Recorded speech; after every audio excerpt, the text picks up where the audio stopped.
Shehnaz মঞ্জিলের সেবারের journey আমার জীবনটাকে ঝড়ের বেগে বদলে দিয়েছিল জানিস। পড়াশোনার ব্যস্ততাকে একটু বুড়ো আঙুল দেখাতে আব্বু আম্মুর সাথে 3 বছর পর গিয়েছিলাম ওখানে, কিন্তু সেই সন্ধ্যায় যে আমার জীবনকে এভাবে উল্টে পাল্টে দেবে ভাবতেই পারিনি। কৌতূহল নিয়ে তার দিকে তাকিয়ে আমি শুধু দুহাত প্যান্টের পকেটে গুজে দাঁড়িয়ে সামনে তাকিয়ে বললেন, বরাবরই আদরের ছিলাম সবার। আসাদুজ্জামান আজাদের একমাত্র ছেলে বলে কথা। শেহনাজ মঞ্জিলে যাতায়াত ছোটবেলা থেকে কমই ছিল। আগের সময়গুলোর কথা বলতে পারবো না, কিন্তু সেবার যখন গিয়েছিলাম কিছু তো আলাদা ছিল।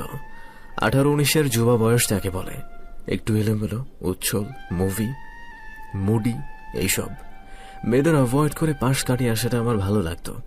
বিশেষ করে যারা আমাকে পছন্দ করত, ওদের পাত্তা না দিয়ে চলে আসায় পৈশাসিক আনন্দ পেতাম। হবি ছিল আমার এক প্রকার। সোজা কথা বললেই হয়, সব মেয়েদের ক্রাশ ছিল, তবে তিনি পাত্তা দিতেন না। অ্যাটিটিউড বয় ছিল। নিজে অমন সেজে বেরোলে মেয়েদের কি দোষ? অবশ্য আমি তো অমন ছিলাম না, কোনোদিন ওনার দিকে ভয় সেভাবে তাকাইনি। আবার আচ্ছা, উনি কি ঢপ দিচ্ছেন আমাকে? জানিস জিয়া, সে আমি সেদিন একজনের কাছে আটকে গিয়েছিলাম প্রথমবারের মতো। তার হাসিতে শেহনাজ মঞ্জিল যাওয়ার পথে জ্যাম পড়ে। বিরক্তি নিয়ে গাড়িতে বসে মোবাইল ঘাঁটছিলাম। কিছু একটা মনে করে জানালাটা তুলে দিতেই গাড়ির হর্ন ছাপিয়ে কারো কলো কলো হাসির আওয়াজ কানে আসলো আমার। চোখটা মোবাইলেই ছিল, কিন্তু আওয়াজটা ঝংকার তুলে দিয়েছিল সারা শরীরে। এক মুহূর্তের জন্য মনে হলো জীবনের শ্রেষ্ঠ স্বর শুনলাম আমি। তাড়াতাড়ি বাইরে তাকালাম, চোখ আটকে গেল রাস্তার পাশের এক রেস্টুরেন্ট টেবিলের উপর, বাবু হয়ে বসে থাকা একটা মেয়ের উপর। অজান্তেই ঠোঁটের কোণে হাসি ফুটল আমারও। লাল কালোর মেশানো রঙের একটা গাউন, ঘাড়ের নিচে ছাড়া চুল, বয়সটা 13-14 এদিক ওদিক। কাঁধে সাইড ব্যাগ টানতে টানতে টেবিলের চারপাশে বসে থাকা মানুষগুলোর সাথে কথা বলতে বলতে হাসতে হাসতে পাশের জনের গায়ে পড়ছে। গায়ের রং, জামার রং, গলার আওয়াজ সবটা মিলিয়ে অস্ফুট স্বরে ভেতর থেকে বেরিয়ে এলো শ্যামা পাখি। পেছনে একজন ঝুঁকে দাঁড়িয়ে মেয়েটার গলা জড়িয়ে আছে। চিনেছিলাম তাকে, ওটা জিনাত আপু। জানিস, প্রথমবার দেখে কিন্তু একটু কষ্ট হয়েছিল তোকে, পর মুহূর্তেই 3 বছর আগের তোকে মনে পড়ল। অনেকটা তফাৎ, তবে এই চঞ্চলতা তো শুধু ইনসিয়াকে মানায়। এই শ্যামা পাখি ইনসিয়া যদি ওকে শ্যামা পাখি নাম দিতে পারে, তবে ইনসিয়া কেন? ও শুধুই সিয়া, আমার কাছে ও সিয়া। আচ্ছা, কেমন হবে যদি ও আমার সিয়া? আচ্ছা, কেমন হবে যদি ও হয় আমার সিয়া, শুদ্ধর সিয়া? শ্বাস আটকে শুদ্ধর দিকে বিস্ফোরিত চোখে তাকিয়ে আমি শুধু তার মতো করে বলেই চলেছেন, তার আগেও তোকে দেখেছি, কম আমার থেকে লুকাতো ব্যস্ত ইনসিয়াকে, কিন্তু সেদিন কিছু তো ছিল তোর হাসিতে। এলোমেলো লাগছিল নিজেকে জানিস। গাড়ি ছেড়ে দিল, গেলাম শেহনাজ মঞ্জিল। ইরাম তখন অনেকটাই ছোট, শুধু ওই বাসায় ছিল। বাকিরা আর কি জিনাতাপুর বার্থডে সেলিব্রেট করতে গেছে, জানতাম না কেন, তবে মনটা বড্ড উসখুস করছিল ওখানে বসে। ডোরবেল বাজতেই আমার ভেতরটা নেচে উঠল। জিনাত আপু সহ বাকি সবাই ভেতরে ঢুকলো। আমাকে দেখে সবাই কত খুশি। আপুরা পড়াশোনা নিয়ে ব্যস্ত বলে আসি না, এসব নিয়ে পেঞ্চ করতে লাগলো। ভাইয়ারা গফ বানিয়েছি, বড় হয়ে গেছি এসব বলছিল। আর সবার মধ্যে থেকে তুই এক কোণে চোরের মতো দাঁড়িয়ে আর চোখে শুধু দেখছিলে আমাকে। বিশ্বাস করছিয়া, প্রচন্ড রাগ হয়েছিল, প্রচন্ড। কাজিনদের আড্ডা, ঘোরা, ডাইনিং টেবিল, মুভি দেখা, টি পার্টি, সবকিছুতেই এভাবেই তোর উপেক্ষার মধ্যে দিয়ে কেটে গেল 2 দিন। যা সহ্য হচ্ছিল না আমার, বিষাক্ত লাগছিল শেহনাজ মঞ্জিলের প্রতিটা মুহূর্ত। মনে আছে তো সেদিনের কথা সিয়া? ছাদে আমি দরজা আটকে সন্ধ্যায় ছাদে দাঁড়িয়েছিলাম। লাগানো দরজা দেখে কেউ একজন চেঁচিয়ে বলে উঠল, তাপসি আপু দরজা খোলো, আমি সন্ধ্যা তারা দেখবো, নইলে কিন্তু ঈশান ভাইয়ের সাথে যে প্রেম করছো সেটা গিয়ে নিচে বলে দিব আমি। আওয়াজটা চিনতাম আমি। মুচকি হেসে যে না দরজা খুলেছি আমার সিয়া সোজা আমার হাতে এসে পড়ল জানিস। থমকে গিয়েছিল আমার পৃথিবী। আতঙ্কে ভরা ওই চোখ জোড়ায় ডুবে গিয়েছিলাম আমি। গলার রগগুলো দৃশ্যমান হয়েছিল সেদিন তোর। অসম্ভব কম্পন ছিল তোর সারা শরীর জুড়ে, হার্টবিট জোরে ছুটছিল আমারও। তোর কাঁপতে থাকা ঠোঁট দেখে মুঠো করে নিয়েছিলাম ঘাড়ের সবগুলো চুল। মনে আছে তোর সিয়া? কি করে ভুলবো সে সন্ধ্যা? হেয়ালি করে দরজা হেলান দিয়ে দাঁড়িয়ে নখ দেখছিলাম আমি।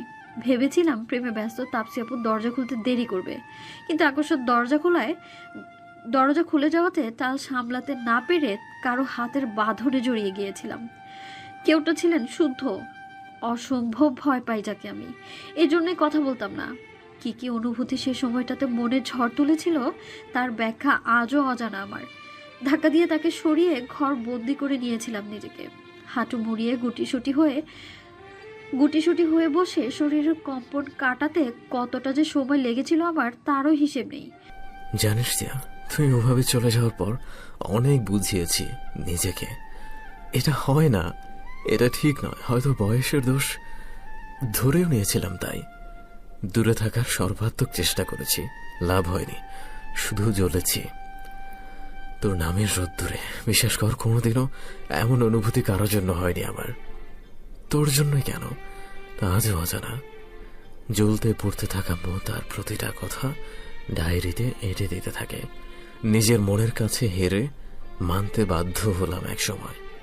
তোকে ভালোবাসি, মনে মনে হলেও তুই আমার শুদ্ধের সিয়া। ভেবেছিলাম তুই যেভাবে পালিয়ে বেরোস আমার অনুভূতিগুলো হয়তো কখনোই পূর্ণতা পাবে না, কিন্তু দেখ, সৃষ্টিকর্তা তোকে আমার জীবনে এমনভাবে এনে দিয়েছে যেমনটা আমার কল্পনার বাইরে ছিল। আমার করে জমে দাঁড়িয়ে আছি, শুধু এগিয়ে এসে দুগাল ধরে কপাল ছেঁকালেন আমার। চোখ বন্ধ করে দিলাম আমি। মৃদু কাঁপছি আমি। কিছুক্ষণ নীরবতা। অনেকটা দূরে স্টলে চামচ নাড়ানোর ক্ষীণ আওয়াজটা আসছে, আর ঝিঝি পোকার ডাক। রাস্তাটায় গাড়ি নেই কোনো, মনে হচ্ছে সময়টাই থেমে যাক না। এভাবেই থাকি না সারা জীবন।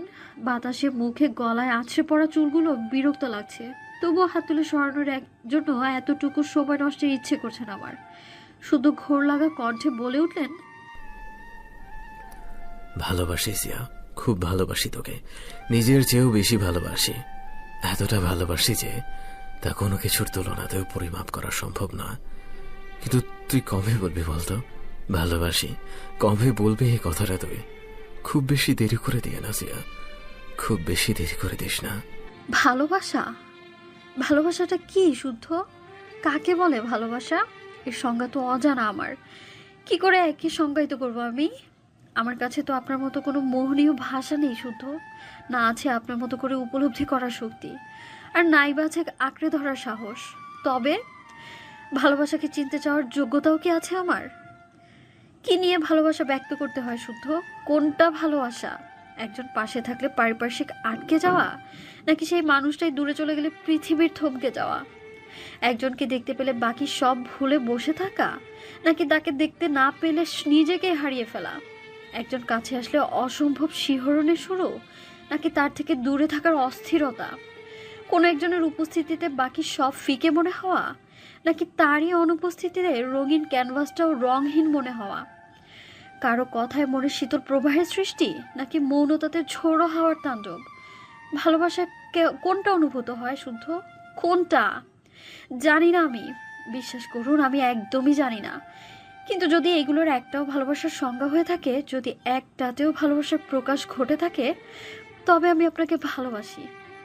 হ্যাঁ, ভালোবাসি আমি আপনাকে শুদ্ধ, ভালোবাসি। কি বিড়বিড় করছিস? চমকে উঠে পিছনে তাকালাম। শুদ্ধ এসেছেন বেলকনিতে। আজকে ওনার অফ ডে ছিল, বাসাতেই আছেন তাই। সে রাতে শুদ্ধের সাথে বাসায় ফেরার পর আরো 2 দিন কেটে গেছে।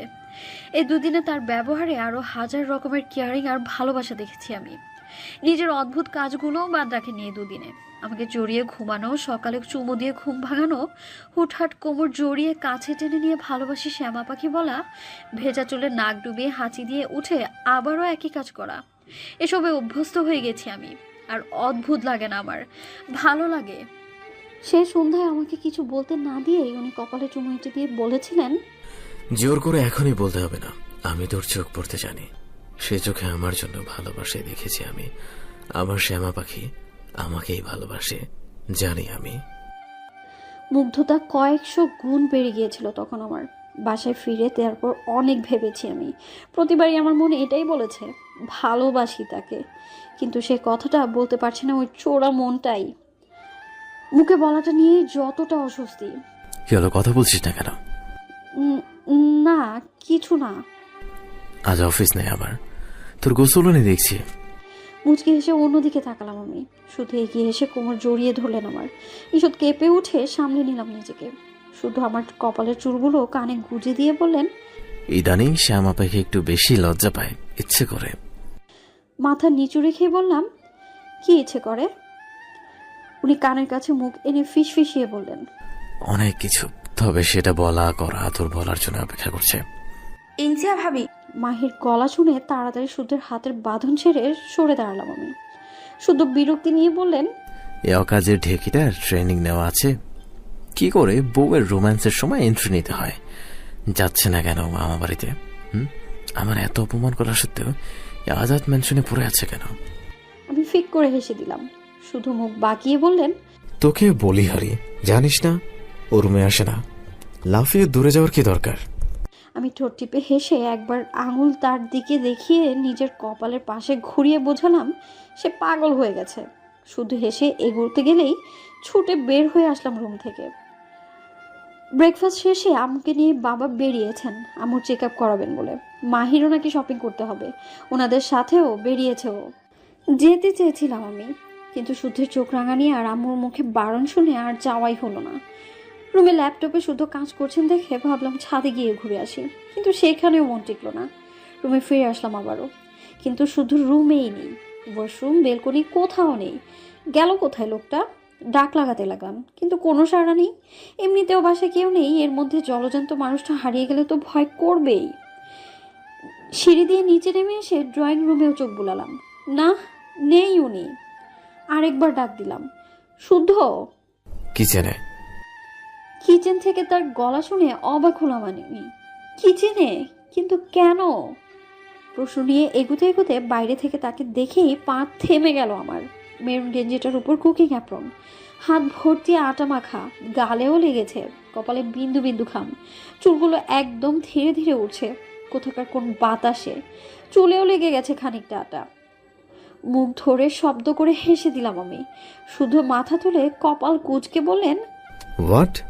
হাসার কি হলো? হাসতে হাসতে এগিয়ে গেলাম আমি। বললাম, এসব কি মশাই, রান্নাঘরে কেন আপনি? হানিমুন প্ল্যান করছি। অমন জবাবে কিছুটা হকচকিয়ে গেলাম আমি। হাসি থেমে গেল আমার। শুধু আটা মাখাতে মাখাতে বললেন, রান্নাঘরে অবশ্যই রান্না করতে আসে মানুষ, তাই না? তো তো আসমা খালা কই? ছুটি দিয়েছি, আজ তোকে আমি রান্না করে খাবো। আব্বু আম্মু আর মাইকে বাইরে থেকে খাইয়ে আনবে। চারপাশে তাকালাম, রান্না যে হবে তার কোনো লক্ষণই নেই, বরং মনে হচ্ছে ছোটখাটো ঝড় বয়ে গেছে রান্নাঘরে। শুধু আটা মাখানোর স্টাইল দেখেও মনে হচ্ছে সে রান্নার বোঝে না, খালি খালি আমাকে খুশি করবে বলে এসব করছে। আসলে সবকিছু কোথায় রাখা তা তো জানি না আমি, এই জন্য একটু এলোমেলো হয়ে গেছে সবটা। লোকটা ছেলে হয়ে এতটুকু সাহস দেখাচ্ছে, আমার কি কিছু করা উচিত না? রান্না তো আমিও জানি না, তো কি? ইসিয়া রান্না করলে তার নিঃসন্দেহে খাওয়ার মতোই হবে। শুদ্ধের যে অবস্থা তাতে যাই করুক খাওয়ার মতো রান্না হবে না আজ। লাঞ্চের জন্য তা বলে আটা? ভালোই হয়েছে, ভাতে পানির হিসাব পারবো না আমি। ভাব দেখিয়ে এগিয়ে গিয়ে বললাম, হয়েছে হয়েছে, মাস্টার শেফ বিডি অনেক রাঁধিয়েছেন আপনি, আর করতে হবে না। তো কে করবে? কেন, আমি কি করতে আছি? শুধু যেন আকাশ থেকে পড়লেন, চেঁচিয়ে বলে উঠলেন, কি তুই রান্না? জি আমি রান্না। সরুন। শুধু দু হাতের কবজি একসাথে করে বললেন, মাফ চাইছিয়া, অকালে তো রান্নাকে অকালে মুখের স্বাদ গ্রন্থি খোয়া আমার কোনো ইচ্ছা নেই। এক কাজ কর, আমার হাতের আটা একটু ছাড়িয়ে দে। হ্যাঁ, এটা ছাড়ছে না, আমি বানিয়ে নেব খাবার। রান্না আমিই করব, ছাড়াচ্ছি আটা। এটুকু বলে বাম হাতে জগের পানি ঢালতে ঢালতে ডান হাতে তার হাত কচলাতে শুরু করে দিলাম আমি। ওটা তো ছাড়ছেই না, পানি পেয়ে যেন আরও আটকে যাচ্ছে। শুধু চেঁচিয়ে বললেন, পড়ে গেল সব পানি। নিচের দিকে তাকালাম আমি। নিচে আটা গোলানো বোলটা পানিতে টইঠুম্বুর হয়ে গেছে, আটা সব হাবুডুবু খাচ্ছে ওতে। কাচুমাচু করে শুদ্ধ দিকে তাকালাম আমি। উনি হাত ছাড়িয়ে নিয়ে বললেন, বড়ই উপকার হইল আমার। চল এবার ওই আটার রুটি তুই বানাবি। ভাব দেখিয়ে কোনো মতে ছেঁকে ছেঁকে আটার দলা তুলে আরও একটা এক বল আটাতে চুবিয়ে বেলতে শুরু করলাম আমি। মাশাআল্লাহ, সুন্দর হয়েছে, একদম মানচিত্র। বেলনি উঁচিয়ে বললাম, আর আপনি এটাই খাবেন। শুধু এতক্ষণ বেসিনের পাশের উঁচু জায়গায় বসেছিলেন, হাতটাও ধুয়ে ফেলেনি ঠিক মতো। ধীরে ধীরে এগিয়ে এসে আমার পিছনে দাঁড়িয়ে আগে কানে গোজার চুলগুলো সামনে ঠেলে দিলেন। কিছুই বললাম না, এই লোকটা পাগল। নিজের কাজ করতো ইনসু। শুধু সে চুলগুলো আবার কানে গুঁজে দিয়ে আমার দুপাশে হাত দিয়ে রাখলেন। একটা ছোট্ট শ্বাস ফেলে বললাম, দেখুন, একদম ডিস্টার্ব করবেন না। উনি আমার গালে তার গাল ছোঁয়ালেন। হাত থেমে গেল আমার। পাশ থেকে শুকনো আটা হাতে নিয়ে আমার হাতে স্লাইড করতে লাগলেন। হার্টবিট জোরে চলতে শুরু করেছে আবারও। একবার চোখ বন্ধ করে নিয়ে ঘুরে দাঁড়িয়ে একদম তার চোখে চোখ রেখে বললাম, আজ খাওয়া নেই আপনার, জ্বালাচ্ছেন কেন এভাবে? খাওয়া লাগবে না। আর কি বলবো, হতাশ আমি। নিচ দিয়ে বেরিয়ে এসে কাজে মন দিলাম। শুধু কিছু না বলে আবারও আগের জায়গায় বসে হাতায় আপেল ঘোরাতে ঘোরাতে লাগলেন। কোনো মতে রুটি ছেঁকে নিলাম আমি। মোটামুটি আধ পোড়া, আর যা শেপ হয়েছিল, উফ! কেটে নিয়ে গোল করেছিলাম। 6-6টা রুটি বানিয়েছি আজ আমি। এটা খাওয়ার জন্য এখন অমলেট বানাবো। ফোনে একবার বেস্ট টিউটর ইউটিউবে ঢুমারলাম, আর চোখে শুদ্ধকে দেখলাম। সে ঠোঁট কামড়ে হাসছে। রাগ হচ্ছিল আমার। আসমা খালাকে ছুটি দিয়ে নিজে বসে বসে মজা নিচ্ছে আমার হালত দেখে। ডিম ফাটাতে গিয়ে সারা ফ্রাই প্যান ছড়িয়ে ছিটে ফেলেছি। একদম ছাড়া ছাড়া অমলেট। সেটা নিয়েই শুদ্ধের আরেক দফা অট্ট হাসি। একদম পেট ধরে হাসছেন উনি। দাঁতে দাঁত চেপে সবটা করলাম। ঘড়িতে দেখলাম 12:30 বাজে। নিজের দিকে তাকান, কি অবস্থা! এক ফোঁটা রান্না নেই, সারা গায়ে আটা দিয়ে ভর্তি। যেন রান্না বান্না উনি করে দুনিয়া উদ্ধার করে ফেলছেন। যান, গোসল করে আসুন। উনি আরো ভাব নিয়ে বসে আপেলটা দেখতে দেখতে বললেন, তোর অবস্থা যে কি সেটা আগে দেখে আয়, যা। মুখ বাঁকিয়ে রুমে আসলাম। আয়নায় তাকিয়ে মনটা চূর্ণ বিচূর্ণ হয়ে গেল। সত্যি হালাত খারাপ। আটা দিয়ে গাল ভর্তি, হাতেও লেগে আছে, চুলেও। মনে মনে আম্মুকে কয়েক হাজারবার সরি বললাম। তার রান্নার কাজটা কতটা যে কষ্টের তা আজ টের পেয়েছি। আবার রাগও করলাম কিছুটা, কেন রান্না শেখায়নি আমাকে এ নিয়ে। অন্তত শুদ্ধের সামনে এভাবে অপমান হতে হতো না। তাড়াতাড়ি গোসল সেরে নিলাম। শুধু এখনো রুমে ফেরেনি। জোরে শ্বাস ফেলে মাথা মুছতে মুছতে আবারও কিচেনেই আসলাম। চোখ কপালে আমার। শুধু স্টোভের কড়াইয়ে কিছু একটা নাড়ছেন একদম নিখুঁতভাবে। এদিক ওদিক গিয়ে এটা ওটা এনে কড়াইয়ে দিচ্ছেন। আমি যে এসেছি সেটাও খেয়াল করেনি হয়তো। খুব সুন্দর একটা সুগন্ধ আসছে। এসব আপনি বিরিয়ানি, শুদ্ধ স্পেশাল। আপনি রান্না জানেন? Why not? আমার রান্না জানা বারণ? বুকে হাত গুজে অন্যদিক ঘুরে তাকালাম আমি। লোকটা তার মানে সবটা জেনে আমার সাথে এমন করলো?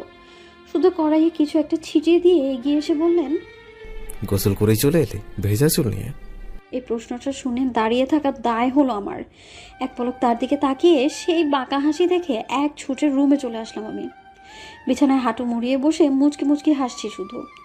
পাগল লোক একটা, অদ্ভুত। বেশ কিছুটা সময় পর দরজা খোলার আওয়াজ পেলাম। মাথা তোলার বিন্দু মাত্র সাহস হলো না আমার। শুধু বললেন, যেদিন আমি তোর কাছে আসবো তোর এই লজ্জায় তোর শুনি হবে দেখিস। এতটা কাছে আসবো, সব লজ্জা একদম ছিনিয়ে নেব।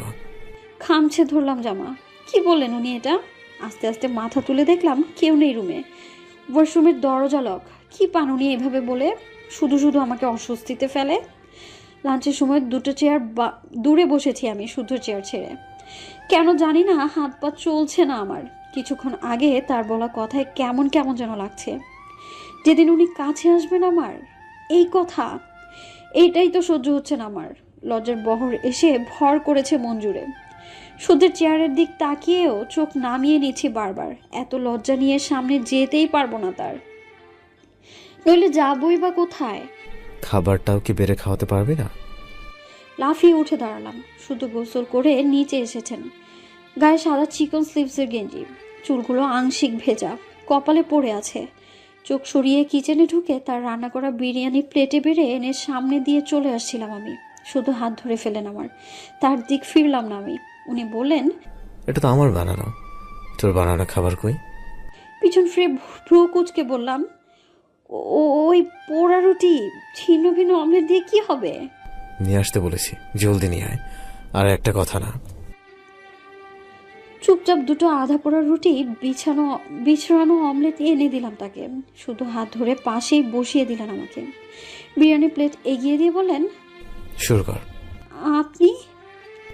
কোনো কথা না, বলেছি না, খাওয়া শুরু কর রাইট নাও। ধমক। বিরিয়ানি তুলে মুখে দিলাম আমি। অসম্ভব ভালো হয়েছে ওটা খেতে। পাশে তাকাতেই শুধু ভ্রু নাচিয়ে বোঝালেন কেমন হয়েছে। এতটা ভালো হয়েছে আমার মুখ দিয়ে কথাই বেরোলো না। মাথা নেড়ে বোঝালাম অনেক ভালো। শুধু একটা বিশ্বজয়ের হাসি দিয়ে পাশের প্লেটে থাকা পোড়া রুটি ছিঁড়ে খেতে লাগলেন। আমার খাওয়াটাই হলো না, আর আটকে গেলাম আমি। শুধু এমন তৃপ্তি নিয়ে খাচ্ছেন যেন কত ভালো হয়েছে ওগুলো। টুপটুপ করে পানি পড়তে লাগলো চোখ দিয়ে। শুধু এক পলক আমাকে দেখে খাওয়া থামিয়ে দিলেন। হন্তদন্ত হয়ে পানি এগিয়ে দিয়ে বললেন, কি হলো, ঝাল লেগেছে? আমি তো কম ঝালই রেখেছি। শিয়া, খুব ঝাল হয়েছে। পানি খা। ওয়েট, আমি মিষ্টি কিছু আনি। তোর তো। উনি উঠে যাচ্ছিলেন, হাত ধরে আটকে দিলাম আমি। জল ভরা চোখে তার দিকে তাকিয়েই বললাম, এগুলো কিভাবে খাচ্ছেন আপনি? শুধু ঠোঁট টিপে অন্যদিকে তাকিয়ে হাসলেন। তারপর আমার চোখ মুছে দিয়ে দুগাল ধরে বললেন, ভালোবাসার মানুষটার হাতে তৈরি যে কোনো জিনিস অমৃত তুল্য। আমার বানানোটা যেমন তোর ভালো লেগেছে, তোর বানানো রুটি অমলেটও ঠিক তেমনি দুর্দান্ত হয়েছে আমার কাছে। Mutual feelings. শুধু নীরবে তাকিয়েছিলাম তার দিকে। আমাকে নিজ হাতে বিরিয়ানি খাইয়ে দিয়ে উনি সেই রুটিগুলোই খেয়েছেন। বারণ শোনেননি আমার। আজ কলেজে প্রথম ক্লাস। রেডি হয়ে আম্মু বাবাকে সালাম করে মাহির শুভকামনা নিয়ে শুদ্ধের সাথে বেরিয়ে এলাম আজাদ মেনশন থেকে। শুদ্ধ আমাকে পৌঁছে দিয়ে নাকি অফিসে চলে যাবেন। কিছুটা পথ আসার পর শুদ্ধ বললেন, কানে গোজা চুলগুলো ক্লিপ দিয়ে আটকে গেলি না কেন? কপাল কুঁচকে তাকালাম তার দিকে। উনি সামনে তাকিয়েই বললেন, কলম বের কর। আরো বিস্ময় নিয়ে তাকালাম তার দিকে। শুধু ব্রেক করে গাড়ি থামালেন। এক পলক তাকাতেই তাড়াতাড়ি কলম বের করে দিলাম ব্যাগ থেকে। উনি কলমের হেড খুলে দিয়ে সেগুলো আমার চুলে আটকে দিলেন। বাসায় থাকতে মনে ছিল না, এটা দিয়ে কাজ চালা আপাতত। এটা খুলবি না, ফ্রেন্ড বানাবি, তবে খবরদার জোরে হাসবি না। তোর হাসি যেন 2 ইঞ্চি দূরের মানুষে না শোনে। চোখ গরম করে আঙুল উঁচিয়ে শেষের কথা দুটো বললেন উনি। চুপচাপ মহারাজের কথায় ঘাড় নাড়িয়ে সম্মতি বোঝালাম আমি। উনি গাড়ি স্টার্ট দিলেন আবারও। কলেজ গেটে পৌঁছে নামার সময় বললেন, কতগুলো মনে থাকে জানো? সবার বর বলে কোনো ছেলের সাথে মিশবি না, সাজবি না। আর আমার বর বলে ফ্রেন্ড বানাবি, তবে জোরে হাসবি না। কলমের হেড দিয়ে উল্টো সাজিয়ে দিলেন উনি আমাকে। ঘাট দুলিয়ে হ্যাঁ বলে ভেতরে ঢুকলাম আমি। শুদ্ধর তাড়া ছিল জানতাম। উনি চেয়েছিলেন সাথে আসতে, মানা করেছি। উনি চলে গেলেন অফিসে। প্রথম দিনের ক্লাস না, পরিচিতি পর্ব ছিল আজ। তমসা নামের মেয়েটা, একটা মেয়ের সাথে বসেছি আমি। বেশ ভাব হয়ে গেল প্রথম দিনেই। ওর সাথে থাকে মিম আর সামি। ওদের সাথেও কথা হলো আমার। আগে এই ক্লাস শেষ হলো আজ। ওদের সাথেই বেরোলাম আমি। ওরা চলে গেছে। আমি বলেছি আমাকে নিতে আসবে, তাই আমি দাঁড়াবো কিছুক্ষণ। কিন্তু শুদ্ধ ফিরতে সময় লাগবে। এতক্ষণ কি করব আমি? হুট করেই মুনিয়ার কথা মনে পড়ে গেল। হাসি ফুটলো মুখে। এটুকু সময় বরং ওকেই দেখে আসি। বেশ অনেকটা দিন কেটে গেছে, ওর খবরটাও নেওয়া হয়নি। মেয়েটাকে সেই দিন দেখেই কেমন যেন মায়া পড়ে গেছে আমার। যেমন ভাবা তেমন কাজ। সোজা চলে গেলাম মুনিয়ার কেবিনে। কিন্তু ওখানে গিয়ে যা দেখলাম, নিজের চোখকেও বিশ্বাস করতে কষ্ট হচ্ছিল আমার। কয়েকটা দিন আগে যাকে বিছানায় পিঠ ঠেকিয়ে সাপোর্ট নিতে দেখতাম, যে মেয়েটা নিজের অস্থিরতা ছাড়া অন্য কোনো ভাব প্রকাশই করতে পারতো না, সেই মেয়েটাই বালিশে পিঠ ঠেকিয়ে শান্তভাবে বসে। পাশেই একজন মহিলা ডাক্তার ওর কোনোই ধরে হাত উপরে নিচে নাড়াচ্ছে আর গুনছে। মুনিয়া অত্যন্ত মনোযোগ দিয়ে ওর হাতের দিকে তাকিয়ে। হাত নাড়াচাড়ার সাথে বিছিয়ে রাখা পায়ের আঙুলগুলো মৃদু কাঁপছে ওর। এতটা পরিবর্তন মাত্র এই কয়দিনে কি করে সম্ভব? And here it goes heart rate. Muniya, you are getting more active. খুব তাড়াতাড়ি এই হাত তুমি একাই তুলতে পারবে, দেখে নিও। কথাটা বলে ডাক্তার মুনিয়ার হাত নামিয়ে দিলেন। মুনিয়ার মুখে তৃপ্তির হাসি। আমি বিষয় নিয়ে দরজাতেই দাঁড়িয়ে। ডাক্তার আপুটা বলল, It's time to sleep. মুনিয়া আবারও হাসলো। কি সুন্দর মানিয়েছে ওকে হাসিটা। আপুটা ওকে একটা ইঞ্জেকশন দিয়ে শুয়ে দিল। চুপচাপ চোখ বন্ধ করে নিল মুনিয়া। ইঞ্জেকশন দিতে দিল এভাবে? ঘুমিয়েও গেছে? তাহলে আমি আর এখানে থেকে কি করব? ওর এতটা ইমপ্রুভ হচ্ছে সেটা দেখেই শান্তি লাগছে। যাক, মেয়েটার সেই দিনের মতো পাগলামিটা তো আর নেই। এখন যা দেখলাম খুব তাড়াতাড়ি সেরে উঠবে ও। চলে আসার জন্য পা বাড়ালাম। এক নার্স তখনই ভেতরে ঢুকতে গিয়ে আমাকে দেখে বলে উঠল, আরে ম্যাম, আপনি আপনি ডক্টর? এটা সেই নার্স যে প্রথম দিন থেকে মুনিয়ার সাথে ছিল। হয়তো অ্যাপ্রন থেকে ভেবেছে আমি ডক্টর। ওই আপুটা কিছু ফাইলস দেখছিল। নার্সের কথায় চোখ তুলে তাকালো আমার দিকে। একটু অবাক হয়ে পরপরই একগাল হেসে বলল, আরে ইনশিয়া, কখন এলে তুমি? বিস্ফোরিত চোখে তাকালাম তার দিকে। উনি আমার নাম জানেন কি করে? কিন্তু আমি তো চিনতেই পারছি না ওনাকে। তাহলে?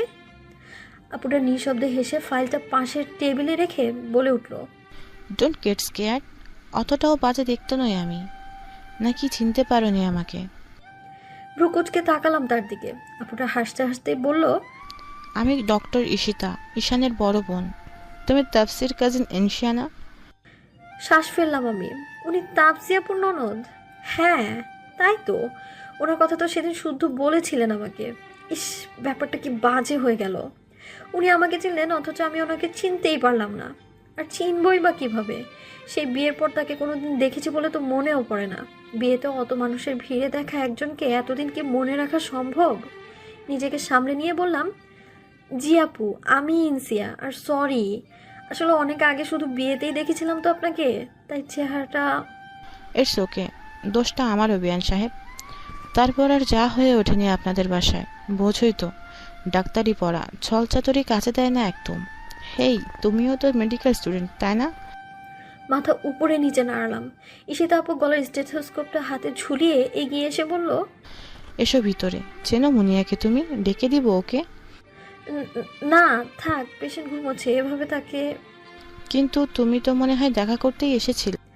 নো নিড, দেখে নিয়েছি, ও রেস্ট করুক। ওকে, চলো তবে আমার ডেস্কে। না আপু, যেতে হবে আমাকে। আজ ফার্স্ট ক্লাস ছিল তো। আর ওকে ফাইন, চলো, আমারও রাউন্ড আছে। হাঁটতে হাঁটতেই কথা বলি। মাথা নেড়ে হ্যাঁ বোঝালাম। মুনিয়ার দিকে আরেকবার তাকিয়ে ওর কেবিন থেকে বেরিয়ে এলাম আমি। ঈশিতা আপু বলল, শুনলাম বিয়ে হয়েছে তোমার। মাথা নেড়েই বললাম হ্যাঁ। ঈশিতা আপু জোরে হেসে দিয়ে বলল, যে বাচ্চাটা বিয়ে কথা শুনেই লজ্জা পাচ্ছে, তার বিয়েটাই হয়ে গেল। আসলে আপু। ছাড়ো তো, আসলে না করলে। তুমি আমার খবর না রাখলেও আমি তোমাদের খবর ঠিকই নেই। কেমন কাটছে বিবাহিত জীবন? বর খুব ভালোবাসে, তাই না? অবশ্য এত কিউট বউ, ভালো তো বাসতেই হবে। চুপই রইলাম। আপুটা এভাবে কথা বলবে ভাবতেও পারিনি আমি। ঈশিতা আপু হঠাৎই বলে উঠল, মুনিয়াকে কিভাবে চেনো? আটকে গেলাম আমি। তারপর নিজেকে আবার স্বাভাবিক করে বললাম, আসলে প্রশ্নটা উল্টো আপু। প্রশ্নটা হলো, ও আমাকে চিনে কিভাবে? মানে? মানে কিছুদিন আগে ও আমাকে দেখে অস্থির হয়ে উঠেছিল, আবার আমি কাছে থাকাতেই শান্ত হয়ে গিয়েছিল। এমনটা কেন করেছিল ও? আমি তো ওকে চিনি না। তাহলে আজ হাতে সময় ছিল, তাই ভাবলাম একবার দেখে আসি, এই জন্যই আসা। ও, আসলে এটা অস্বাভাবিক কিছু নয় ইনশিয়া। তুমি যখনকার কথা বলছো, সময়টা ওর জন্য খুব টাফ ছিল কোনো কারণে। শুনেছি নিজে থেকেই রিকভার করতে চাচ্ছিল না, রেসপন্স করছিল না, যেন তিক্ত ছিল নিজের লাইফ নিয়ে। আসলে এইসব কেসে পেশেন্টরা চায় ওর কাছে কেউ থাকুক, যে ওকে বুঝবে। হয়তো কোনো কারণে ওর তোমাকে দেখে সেরকম মনে হয়েছিল। সি, ও আমার সাথেও এখন যথেষ্ট ফ্রেন্ডলি। নিজেকে ঠিক করার চেষ্টা করছে ও এখন। অনেকটা স্ট্রং হয়ে গেছে। কি হয়েছিল ওর? আমি কিছুদিন যাবত ওর চিকিৎসা করছি। এর আগে অন্য কেউ ছিল যতদূর শুনেছি, আর ওর রিপোর্ট দেখে যা বুঝেছি, ওর লাইফে ঘটে যাওয়া কোনো বাজে ঘটনার জন্য নার্ভাস সিস্টেম প্রচণ্ড আঘাত পায়। 3 বছর হলো এই হসপিটালে। প্যারালাইজড ছিল এতদিন, এখনও অনেকটাই। তবে আস্তে আস্তে রিকভার করছে। মেন্টালি অনেকটা উইক ছিল বলে এতদিন রেসপন্স করতো না একদমই। তবে ইদানিং খুব ভালো ইমপ্রুভ দেখছি ওর। হয়তো ভোকাল কর্ডের সমস্যা, নয়তো ট্রমাটা এত বেশি গভীর ছিল যে বাকশক্তি হারিয়ে ফেলেছে। কথা বলানোর শক্তিটা ফিরিয়ে আনার সর্বাত্মক চেষ্টা করেছি, লাভ হয়নি। এখন আর কিছুদিন গেলে থাইরয়েডের অপারেশনের কথা ভাবছি আমরা। 3 বছরে যা হয়নি হঠাৎ করে এই কয়দিনে এইভাবে? বলতেই পারো ইটস আ মিরাক্কেল। মানুষের ভালোবাসা সব সম্ভব। ওর নিজের ভাইও অফিসিয়াল কাজে আটকে আসতে পারেননি কয়েকদিন, তবে আরেকজন আসে, ওনার সাথে বেশ ভালো সময় কাটায় মনিয়া। নিজের ভাইয়ের জায়গায় অন্য কেউ? লাভার? আপু জোরে হেসে দিয়ে বলল,